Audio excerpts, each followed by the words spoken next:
A história política do Brasil nos últimos 70 anos é a história da luta pela democracia e pela ampliação da participação popular no processo político eleitoral.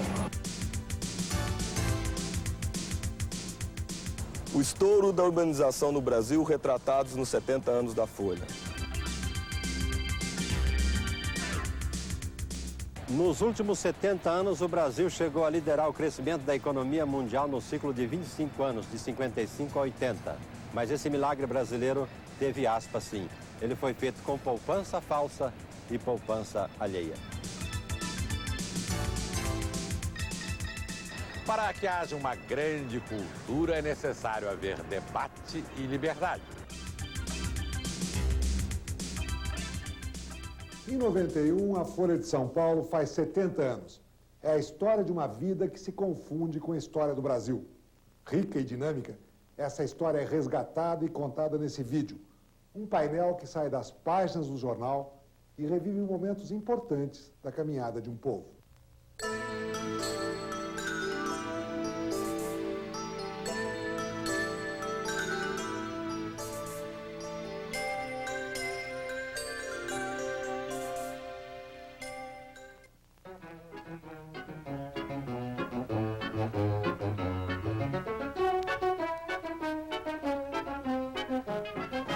Dia 16 de abril de 1984.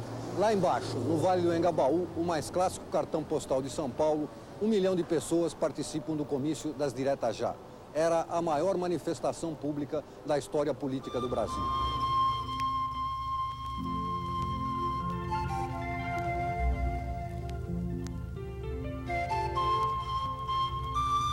Nove dias depois do comício do Engabaú, 22 votos da Câmara dos Deputados derrubam as eleições diretas. O clima é tenso. O resultado da votação indica que a transição deve ser lenta e gradual, sob o comando de um presidente escolhido pelo voto indireto. 15 de janeiro de 85. A eleição de Tancredo Neves, o candidato das oposições, marca o fim da intervenção militar. Março de 64. Os militares depõem o presidente João Goulart. Fecha-se um ciclo iniciado na década de 20. Com a rebelião do Forte de Copacabana em julho de 22, os tenentes abrem fogo contra a República do Café com Leite. A contestação armada prossegue em julho de 24, com a Revolução de São Paulo e a Coluna Press. E de 24 a 27, percorre o Brasil exigindo voto secreto e moralização política. O PCB, Partido Comunista do Brasil, fundado em 22, também tenta organizar a população. Mas sua força é muito pequena perto do poderio dos jovens militares. Em 30, os tenentes é que estão à frente da revolução que muda o país. Mas é fora de dúvida que as Forças Armadas, recrutando seus oficiais e seus quadros de sargentos na classe média brasileira, elas são muito impregnadas das aspirações dessa classe média. E automaticamente, a partir de 20 até 30, houve uma tentativa de modificação do quadro de uma democracia meramente formal, em que até os mortos votavam. Daí o movimento do tenentismo e a Revolução de 30. A Revolução de 30 é feita em nome da democratização, mas Getúlio Vargas usa os militares para permanecer no poder. Contra isso, em julho de 32, São Paulo lidera a Revolução Constitucionalista.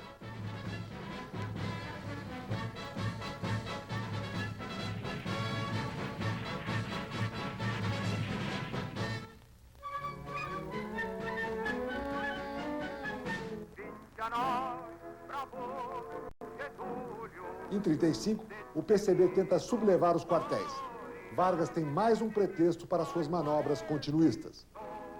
Com o golpe de 37, impede as eleições e impõe uma constituição autoritária.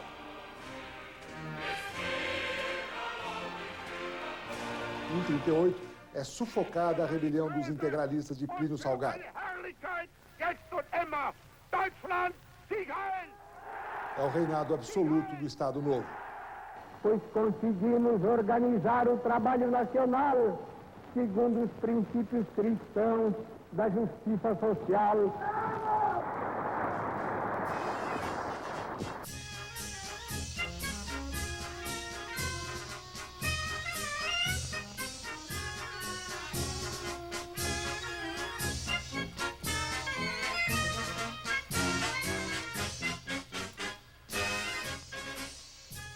Bom, a Revolução de 30 foi um corte muito importante, porque, na verdade, até 1930, o peso dos estados era muito grande. E o governo central era uma espécie de chefia dos chefes locais. Um chefe importante, mas sem que houvesse uma estruturação burocrática que amarrasse o poder do Estado. Depois de 30, isso começou. É claro que quando chegamos a 37, nós temos a distorção disso. Aí já há a influência do nazifascismo, já a Constituição de 37 é uma Constituição francamente autoritária. Então, realmente, o Estado como que absorve a sociedade. 1942, o Brasil declara guerra à Alemanha e seus aliados. É o desgaste final do governo Vargas.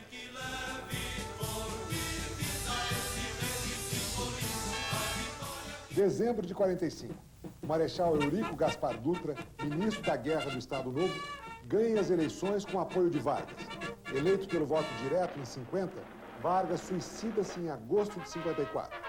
Seu sucessor, Juscelino Kubitschek, toma posse em 56, depois que o general Lott elimina as tentativas de golpe contra o presidente eleito.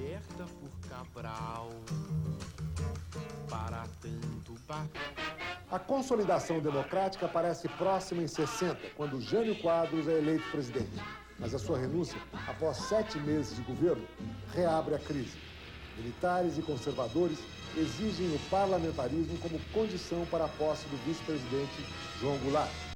Com o plebiscito de 62, volta o presidencialismo e cresce a mobilização popular por reformas. Os militares interrompem o jogo político e impõem um modelo de desenvolvimento para o país.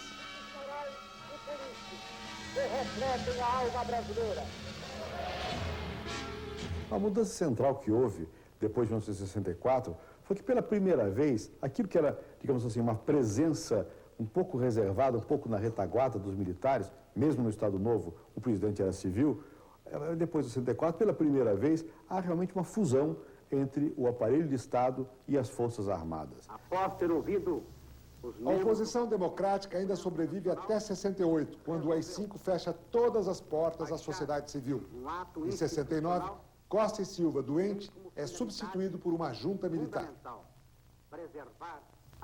O presidente Costa e Silva dizia, e não só ele, os políticos jogam o Brasil sistematicamente no fundo do poço. Desta vez nós não vamos dar a eles o poder, vamos tirar o Brasil do poço. E por isso nós mergulhamos num regime que levou 21 anos com presidentes e generais. O ufanismo dos gritos de "Pra frente, Brasil" tenta esconder o arbítrio do governo Médici, de 69 a 74. No final desse período, o colégio eleitoral escolhe como presidente o general Ernesto Geisel. Em novembro de 74, a vitória da oposição nas eleições para o Senado mostra todo o repúdio ao regime. A Folha capta essa vontade popular e se torna a porta-voz da democratização. A morte do jornalista Vladimir Herzog em 75, a reação contra o pacote de abril de 77 e as greves dos metalúrgicos isolam o governo. De forma cautelosa, os militares preparam a retirada. No governo do general João Figueiredo, a abertura política traz a anistia e a vitória das oposições em 82. Com a volta do irmão do Enfim. A campanha pelas diretas já, em 84, leva multidões às ruas e da sua força nasce a vitória de Tancredo. O presidente eleito adoece e não pode assumir o cargo. Durante o governo de seu substituto, José Sarney, é elaborada a Constituição de 88, símbolo do avanço democrático da sociedade. Eu entendo que foi uma Constituição que deu passos muito importantes. Eu procurarei sintetizar alguns.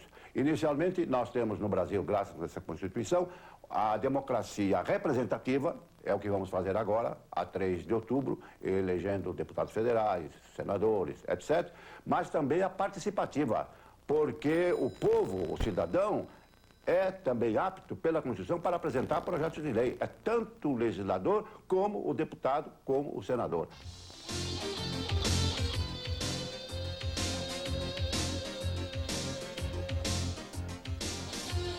Em 89, o Brasil realiza eleições diretas para presidente da República depois de 29 anos. A luta por eleições livres sempre foi dificultada pelo pacto com que as elites controlavam a política nacional. Isso fica claro com os partidos políticos que organizam as elites e manipulam o apoio dos eleitores. 3 partidos surgem em 45 e dominam a política até 64. Na UDN, União Democrática Nacional, está a velha elite liberal que combateu o Estado Novo. Os outros 2 partidos são criações do próprio Getúlio. O PSD, Partido Social Democrático, une setores da velha oligarquia modernizada pela Revolução de 30.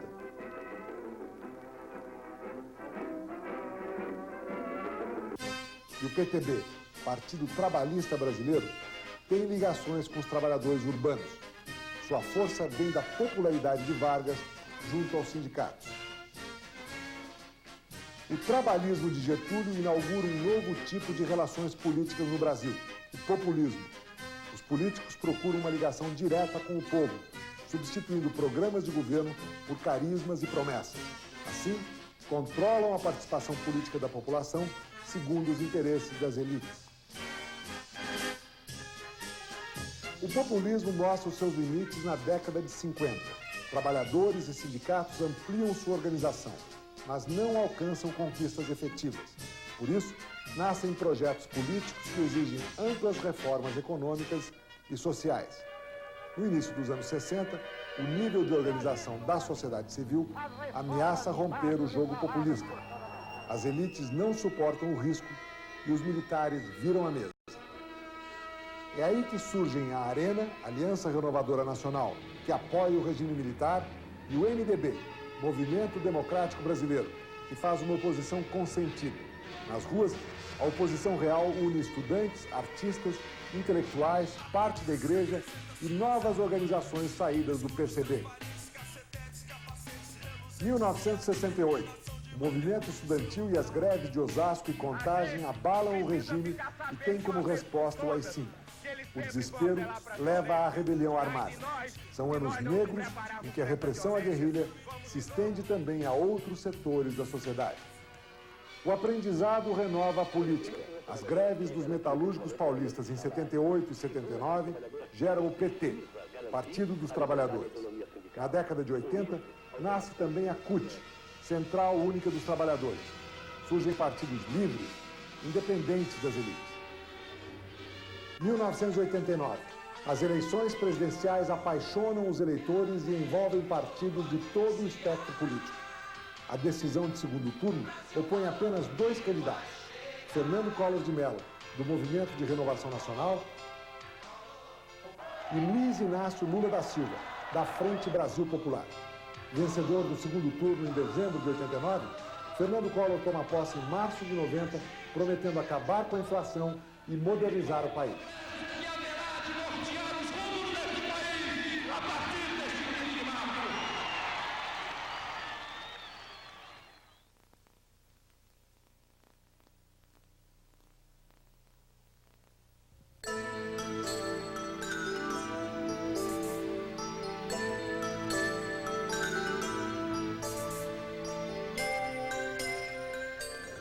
A Folha de São Paulo nasceu contemporânea do estouro da libertação modernista no início dos anos 20.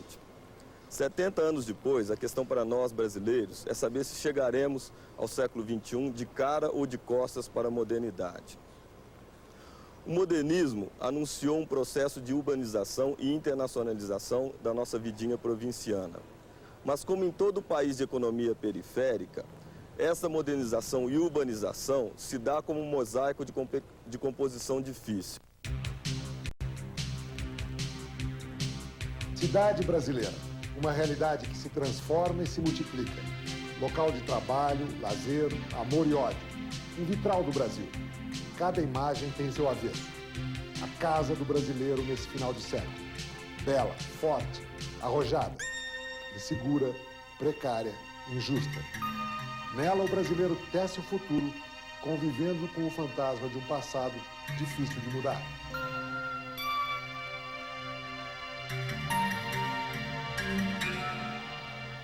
No início da década de 20, as cidades são apenas centros de comércio e administração de um país agroexportador. Só 30% da população vivem em ilhas urbanas cercadas pela miséria, analfabetismo e desinformação do mundo rural. Em 70 anos, o país virou de ponta cabeça. Hoje, 115 milhões de pessoas, 75% da população, vivem nas cidades. As contradições resultantes dessa inversão também vivem no mundo urbano.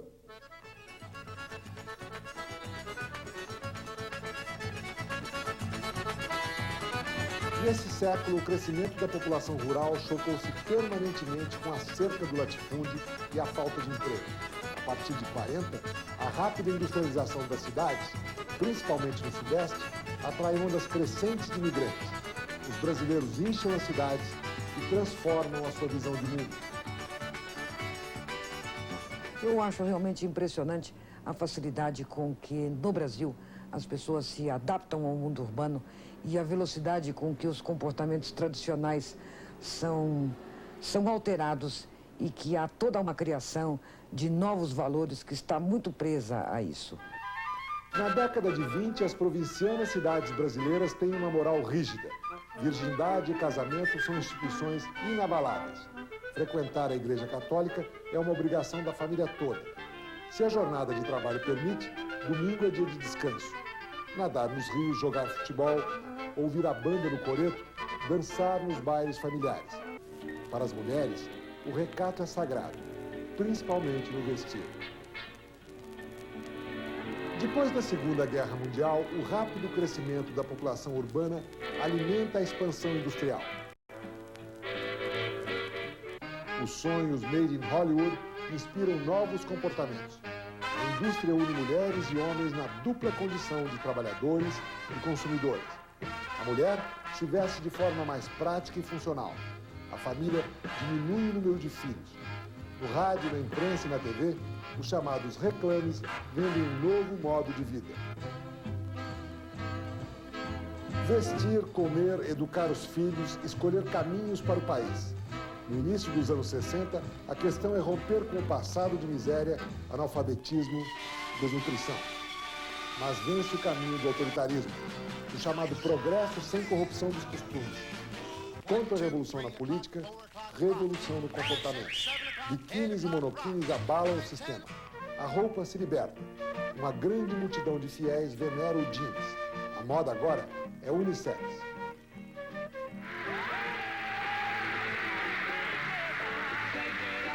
Nos incríveis anos 60, com os Beatles na vitrola, os sonhos voam alto.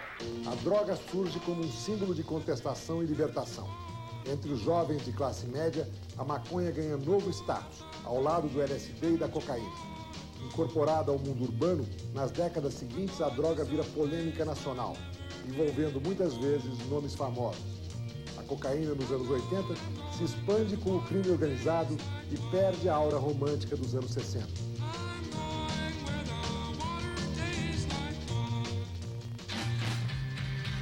Naqueles anos, os jovens explodem a moral tradicional e derrubam tabus.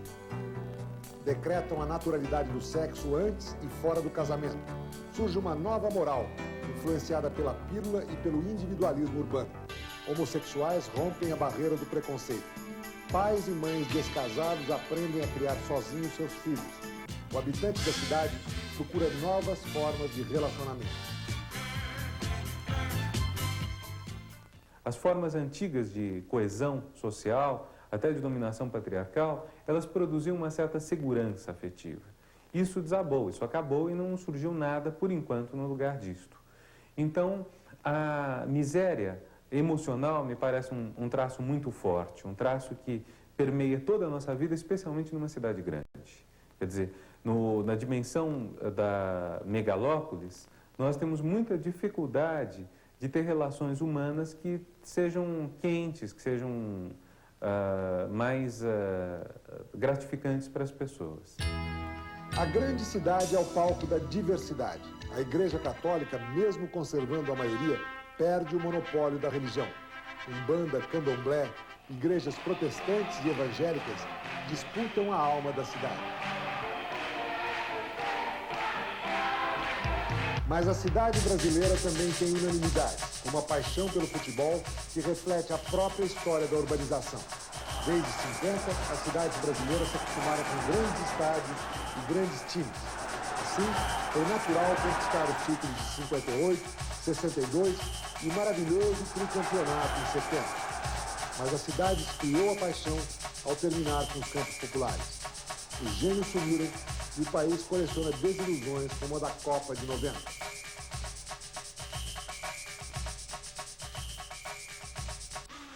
Hoje o esporte espetáculo cria nas telas de TV novas paixões esportivas. Fórmula 1, vôlei, basquete e atletismo. Um esporte industrializado, ligado ao consumo e ao culto do corpo. Fora das telas de TV, os sertanejos de ontem erguem prédios e moram em favelas. A cidadania não é para todos. Acho que a cidadania não viceja, não floresce no Brasil. É evidente que a herança escravocrata, a hierarquia rígida e o autoritarismo fazem das camadas de baixa renda as principais vítimas. Mas é preciso que fique claro que cidadania não existe na sociedade brasileira como um todo. De fato, o que existem são privilégios, e privilégios que eventualmente podem ser retirados, como fica demonstrado. O que nós estamos vivendo atualmente é essa sensação brutal de insegurança que mostra que tudo que temos é muito pouco e muito frágil. A cidade está doente e deixa o brasileiro doente. O atendimento à saúde é precário. A disseminação da AIDS coloca o Brasil como um dos países mais contaminados do mundo e obriga à mudança de hábitos e comportamentos. A cidade brasileira precisa escolher novos caminhos. Um deles é o da informática, que simplifica o dia a dia, facilita o trabalho, democratiza o acesso à informação e abre possibilidade de novas soluções. Com a informatização, aumentam-se as chances da população urbana alcançar a cidadania. Enfim, a modernidade.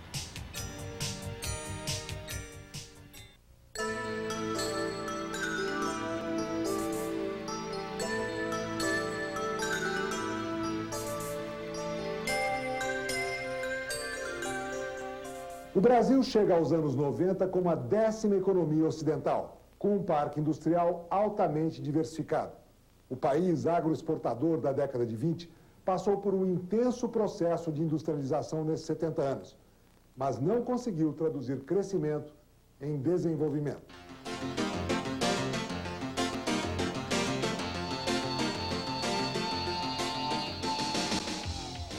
Nos últimos 70 anos, o Brasil passou de uma economia subdesenvolvida para uma economia desigualmente desenvolvida.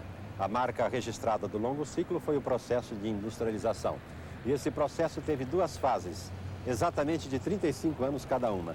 Até 55, na posse do governo JK, nós tivemos um modelo de crescimento baseado na poupança interna, a economia dando passo do tamanho da perna. Agora, de 55 para cá, pelo menos até 82, 83, o Brasil se fez em crescimento de 7% ao ano, com poupança externa e poupança falsa, ou seja, a emissão de moeda e de títulos da dívida pública sem lastro em valor real, financiando o crescimento da economia no setor público e no setor privado, com o governo aumentando a sua participação na gestão dos negócios particulares. Até 30, o café reina absoluto na economia e o seu comércio faz crescer as cidades. E é a iniciativa privada urbana que começa um processo de industrialização do país. Só que a falta de infraestrutura trunca a expansão da indústria. Para criar essa infraestrutura, a Revolução de 30 transforma o Estado em agente da industrialização. A indústria de base ganha impulso com a criação da Companhia Siderúrgica Nacional em 41. Nos anos seguintes, surgem as primeiras hidrelétricas e, um pouco mais tarde, a Companhia Vale do Rio Doce. O ciclo se completa com a criação da Petrobras, em 53. De 48 a 55, o Brasil vive um período de expansão da sua base econômica. Um crescimento que revela uma taxa média anual de 14,5% de inflação. Com o governo Kubitschek, o país se abre para o capital externo e a indústria automobilística se instala a partir de subsídios governamentais. A euforia desenvolvimentista associa definitivamente crescimento com inflação alta, 40% em 59. A inflação anual de 100% assusta o país no governo João Goulart e é uma das justificativas para o golpe militar. Quase 30 anos depois, a taxa de 100% passa a ser mensal e faz com que o presidente Fernando Collor decrete o mais violento choque econômico da nossa história.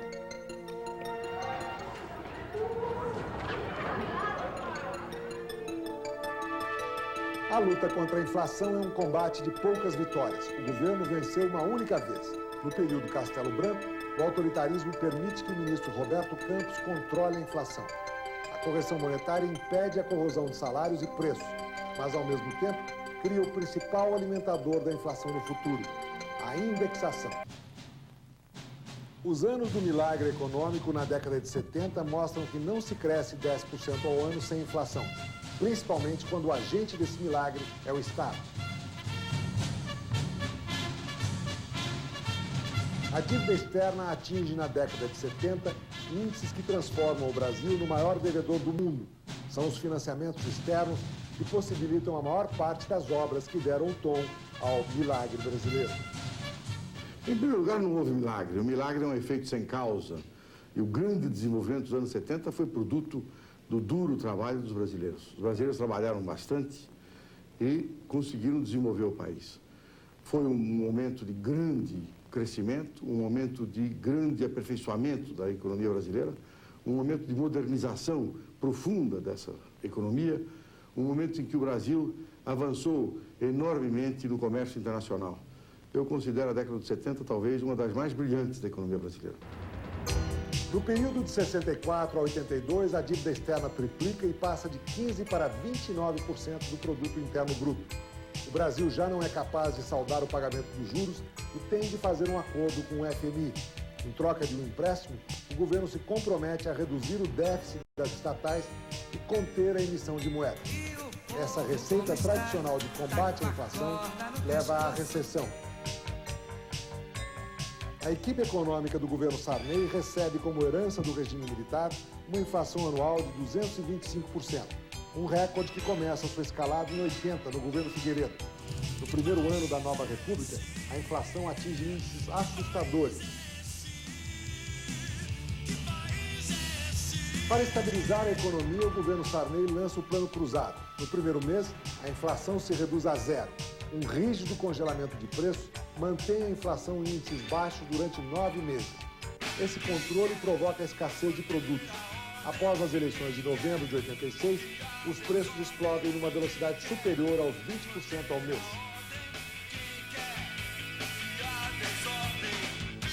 Esgotadas as reservas internacionais, o governo Sarney decide decretar a moratória em 87. Ao todo, estancou-se uma remessa de divisas de 9 bilhões de dólares. 3 meses depois, com o fracasso do Plano Cruzado, assume um novo ministro da Fazenda. Luiz Carlos Bresser Pereira apela novamente ao congelamento, mas não consegue derrotar a inflação por muito tempo.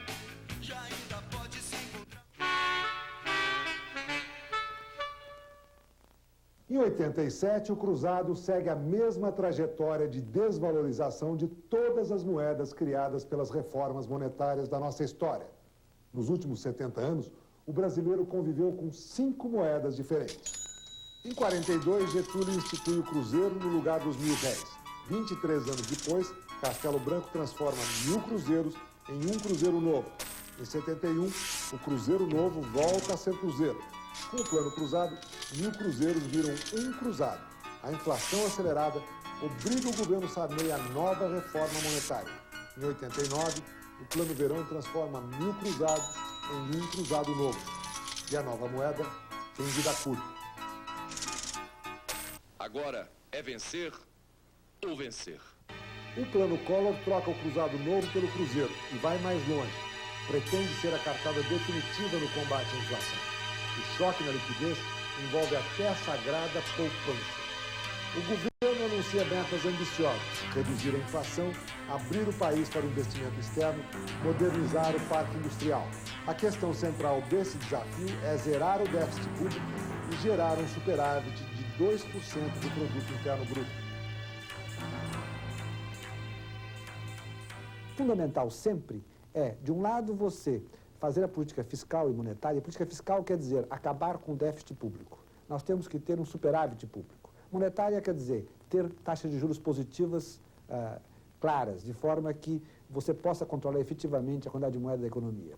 E uma política de rendas, quer dizer, você controla os preços durante algum tempo até que a memória inflacionária desapareça ou se reduza e que as pessoas se acostumem, não é, a uma economia com estabilidade de preços. Porque realmente não há nenhuma razão para o Brasil para que nós tenhamos inflações altas. Nós podemos e teremos um dia uma inflação comum, como tem os Estados Unidos, como tem a Europa.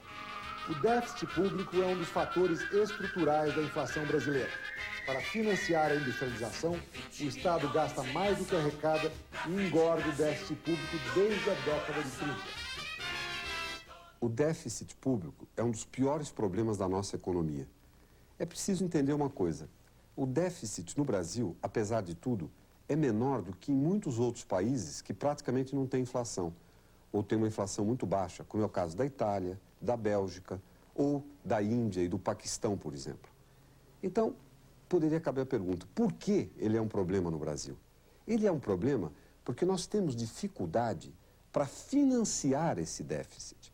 Ou seja, o governo gasta mais daquilo que arrecada e torna-se muito difícil cobrir essa diferença com empréstimos junto ao setor privado. Planos de estabilização econômica, inflação galopante, déficit público, a maior dívida externa do mundo.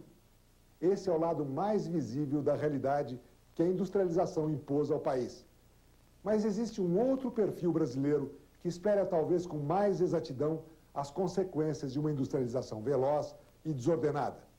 Os desequilíbrios sociais são um retrato fiel da concentração da renda brasileira.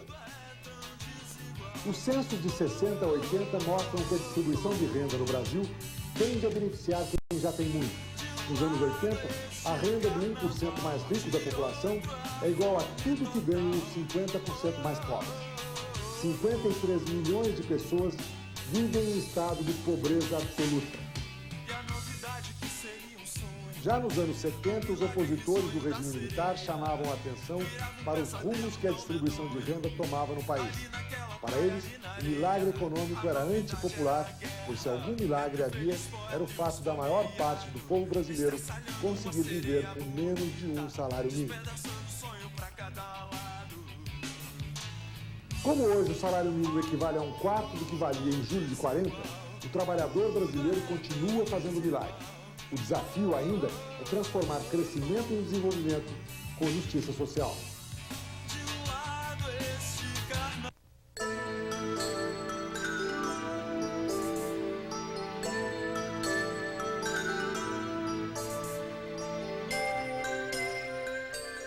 A Folha tem sido um instrumento extraordinário de divulgação cultural, porque abre as portas aos jovens, ao inusitado, ao extraordinário, enquanto que a maioria dos jornais no Brasil fica com os acadêmicos. A Folha é esse instrumento de renovação na cultura brasileira, cobrindo desde a bossa nova, a nossa pintura moderna, ao nosso melhor teatro e melhor cinema. Se você disser que eu desafino amor, saiba que isto em mim provoca imensa dor. No final dos anos 50, ao desafinar as tradições da música popular brasileira, a bossa nova mostra que uma batida de violão pode ter o efeito de um míssil. Nunca mais a música popular brasileira será a mesma. Ela está sintonizada com acordes internacionais e o público brasileiro está pronto para consumir cultura. No início da década de 20, a arte brasileira está completamente distante do grande público. Ela é privilégio de uma elite conservadora. No final do verão de 22, um curioso festival acontece para desvairar a Paulicéia. O público brasileiro entra em contato com a modernidade. A vanguarda intelectualizada bebe na fonte europeia para gerar uma nova cultura.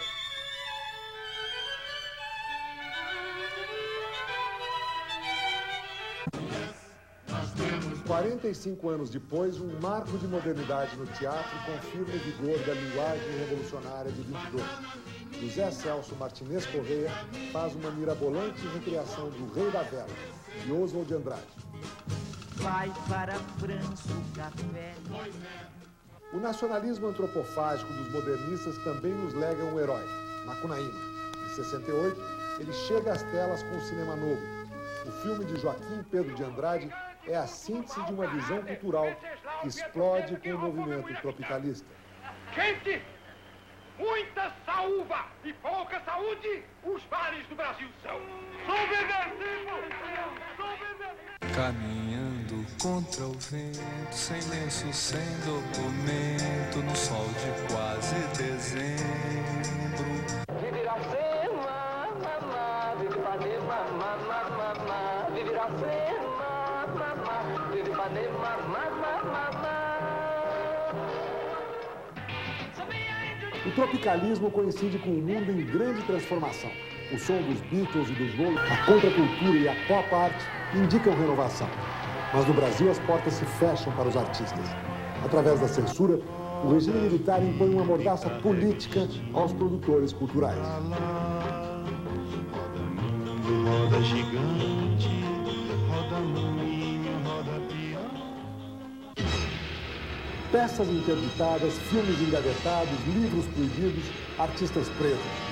O governo militar força o silêncio, mas grupos como Arena, o Oficina e o Opinião resistem. O teatro passa a deixar na história não a obra, mas a posição.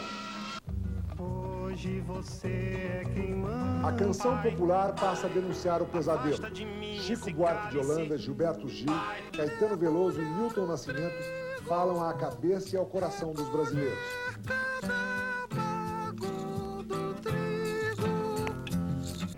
Tudo bem? Bem, graças a Deus. Deus uma obra, Deus não existe. No cinema, o protesto é anárquico e alternativo. Rogério Sganzerla e Júlio Bressani preferem filmar como habitualmente não se deve filmar. Você vai me desculpar se isso que eu estou dizendo não seja verdade, mas uma simples mentira. Cativar as multidões. Primeiro foi o rádio que conseguiu uma empatia absoluta com o público. Nos anos 40, a Rádio Nacional é a principal divulgadora da música brasileira e de suas estrelas. Nós somos as cantoras do rádio, levamos... O reinado absoluto dos ídolos do rádio não chega aos anos 60. A televisão, que surgiu em 50 com a TV Tupi, começa a ganhar espaço. Através dos festivais, ela determina o sucesso de uma nova geração de cantores e compositores. Esperar não é saber. Eu vou, por que não? Pra ver a banda passar, cantando coisa de amor. Tá na hora e no tempo. Vocês ganharam!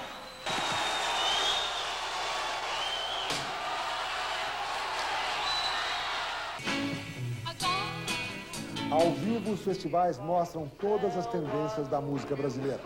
Roberto Carlos, que se apresenta romântico no Festival da Record, logo depois dita o comportamento rebelde de uma jovem guarda.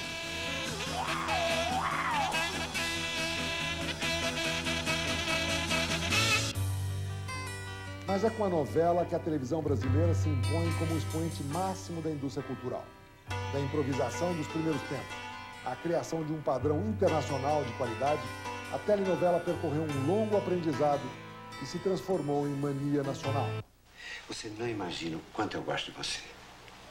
É? Com uma fórmula básica, jornalismo, novelas e shows, a Globo assume a liderança a partir dos anos 70. O governo militar investe em telecomunicação e o país se integra no padrão global. É também a televisão que transforma um dos pilares da cultura brasileira em produto da indústria cultural. O Carnaval Carioca desce o morro para desfilar diante das câmeras de TV.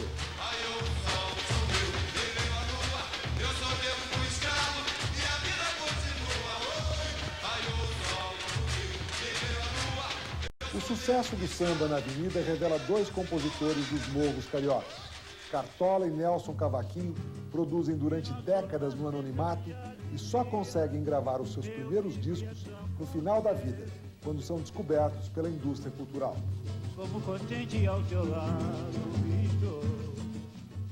O que houve no Brasil foi uma enorme expansão da indústria cultural, se nós podemos usar bem esse termo. Isso teve, primeiro, um impacto de produzir uma média de trabalhos que são de qualidade média também. Se acabou a época em que grandes estrelas produziam grandes livros num deserto como era o nosso. Mas, em compensação, o que houve também foi uma espécie de pasteurização de toda a cultura. Isto é, nós perdemos a inventividade e nós perdemos, sobretudo, a ousadia. O cinema brasileiro bem que tentou se transformar em indústria, mas nesses últimos 70 anos, ele cumpriu uma trajetória mais de luta do que de sucesso.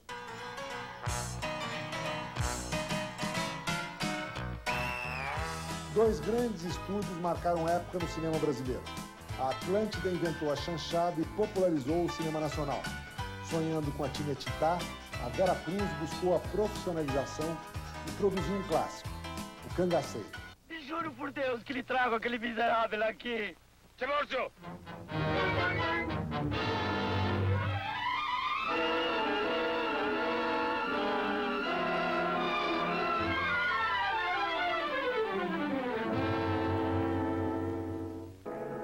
Vou botar esta cruz dentro O drama do homem brasileiro anuncia uma nova estética cinematográfica.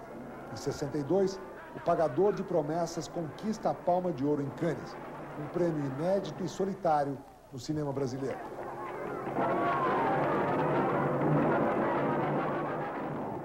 Cannes também reconhece o talento de Glauber Rocha, um dos principais autores de um cinema novo, ousado, com uma ideia na cabeça e uma câmera na mão. Então você já pega uma câmera de 16 e já encara ela com uma certa...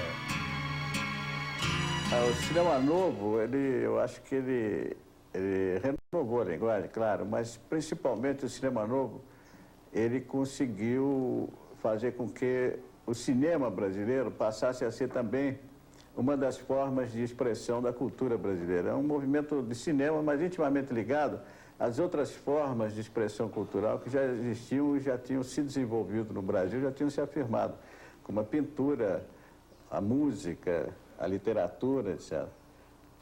Eu acho que essa eclosão do cinema novo ela ficou marcada porque foi o movimento que realmente fez com que o cinema brasileiro passasse a se descolonizar, passasse a ter uma própria identidade.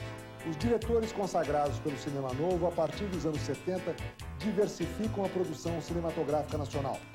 Nos anos 80, o destaque é Hector Babenco, que com Pichote projeta o nosso cinema no exterior.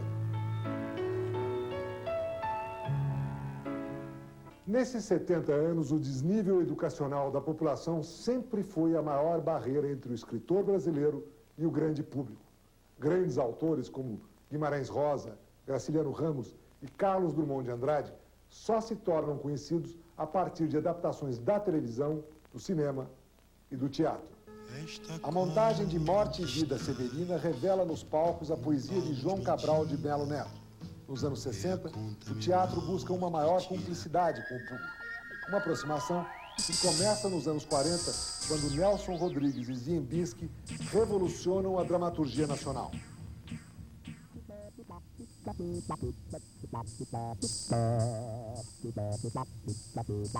Nos anos 50, o palco está ocupado pelas grandes companhias como o TBC, o Teatro Brasileiro de Comédia. A produção é de nível internacional, com montagens de grandes clássicos.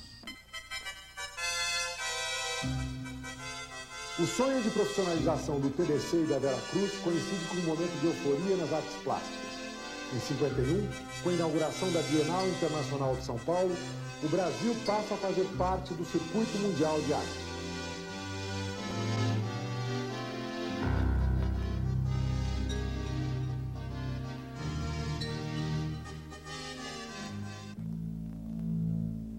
No final dos anos 50, a arquitetura brasileira se consagra com o traço de Oscar Niemeyer.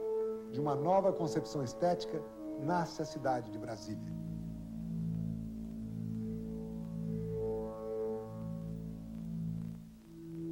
Uma cidade que nos anos 80 revela uma geração de roqueiros.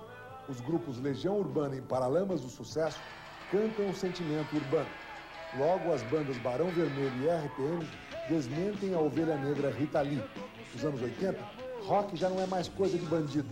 É uma das poucas fontes de renovação no cenário massificado da nossa música.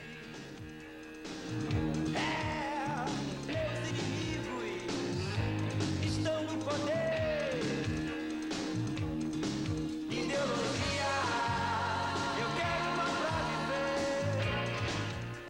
Se antigamente existia espaço para várias coisas diferentes, né? Por exemplo, se na década de 60, né? No final da década de 60, você tinha no festival vários tipos de coisas diferentes acontecendo, né? Você tinha vários programas de televisão, cada um falando sobre uma coisa diferente. Você tinha o Fino da Bossa, você tinha o Boa Saudade, você tinha o Divino Maravilhoso, você tinha o programa do Chico Buarque, né? Você tinha várias coisas diferentes. Você tinha o programa do Agnaldo Raiol, que era música italiana, não sei o quê. Tinha, né, muitos espaços diferentes, com públicos, né? Nos anos 80, a tendência de massificação foi irreversível, né? Massificar tudo num programa, se apresenta tudo, as pessoas todas dublando e tal. Quer dizer, a tendência mesmo que me parece universal desse processo de massificação. No final da década, os Titãs se firmam como os grandes poetas da nova geração. Da sonífera ilha, eles acordam para a dura realidade de um povo que tem medo da polícia e corre atrás de algo mais do que comida. A gente não quer só comida, a gente quer comida, diversão e arte. A gente não quer só comida, a gente quer saída para qualquer parte.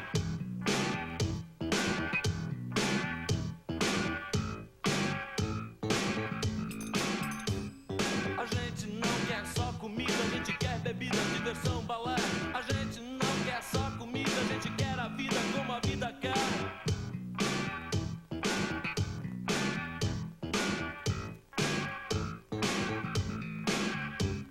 Bebida é água, comida é pasto. Você tem sede de quê? Você tem fome de quê? A gente não quer só comer, a gente quer comer e quer fazer amor. A gente não quer só comer, a gente quer prazer pra aliviar a dor. A gente não quer só dinheiro, a gente quer dinheiro e felicidade. A gente não quer só dinheiro, a gente quer inteiro e não pela metade.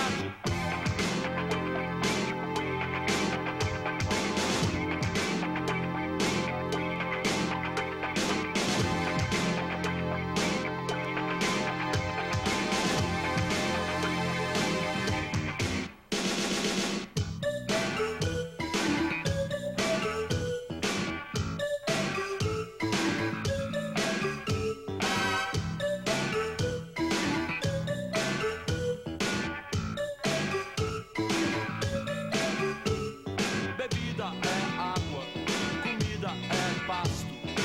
Você tem sede de quê? De quê? Você tem fome de quê? A gente não quer só comida, a gente quer comida, diversão e